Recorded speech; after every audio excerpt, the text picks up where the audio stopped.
जय हिंद, वंदे मातरम। आज हम चर्चा करेंगे दक्कन के पठार के बारे में। देखो, इससे पहले हमने क्या किया था कि भारत के जितने भी पठार थे उनकी चर्चा हम कर चुके हैं, और आज हमारा लास्ट टॉपिक है दक्कन का पठार। ठीक है, तो सबसे पहले हम बात कर लेते हैं इसके आकार की। तो ये प्रायद्वीपीय भारत में स्थित ये त्रिभुजाकार आकार का पठार है। ठीक है, इसका आकार कैसा होता है भाई? त्रिभुजाकार होता है।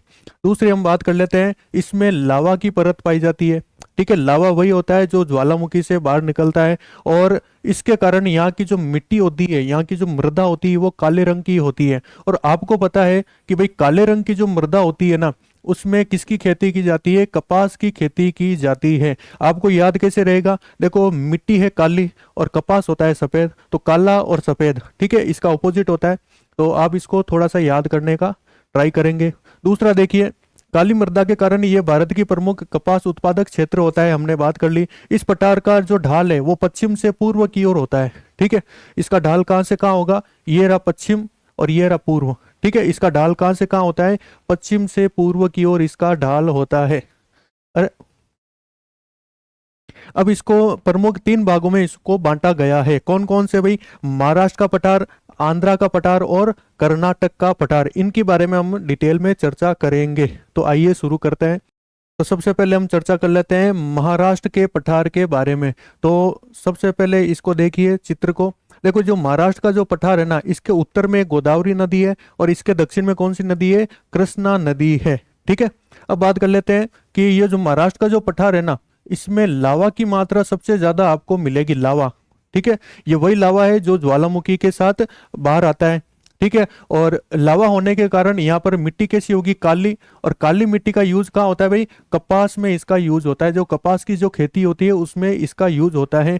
और ये कौन सी नदी के बीच में है? कृष्णा और गोदावरी नदी के ये बीच में स्थित पठार है। दूसरा हम बात कर लेते हैं आंध्रा का पठार। देखो, जो आंध्रा का जो पठार है ना, तो इसको एक बार देख लीजिए।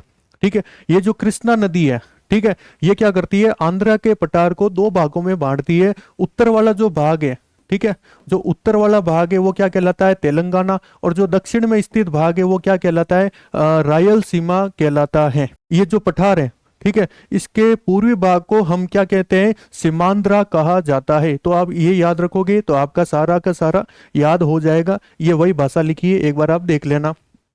आगे देखिए, इसको हमने समझ लिया है। आगे तीसरा है कर्नाटक का पठार। देखो, ये है 600 मीटर की एक कंटूर लाइन। ठीक है, जिसको हम क्या बोलते हैं? समोच्च रेखा।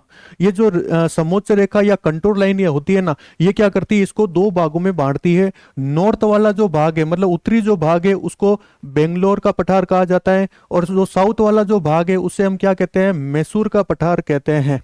बेंगलोर का जो पठार है उसमें कृष्णा और तुंगभद्रा नदी बहती है, और मैसूर के पठार में कावेरी नदी बहती है। तो ये लाइनें आप एक बार याद कर लोगे, और इस डायग्राम को आप एक बार देखते ही आपको याद हो जाएगा। ठीक है, तो दोस्तों बताइए वीडियो कैसी लगी? अगर वीडियो अच्छी लगी तो वीडियो को लाइक कीजिए, चैनल को सब्सक्राइब कीजिए। तो मिलते हैं अगली क्लास में, तब तक के लिए जय हिंद, जय भारत।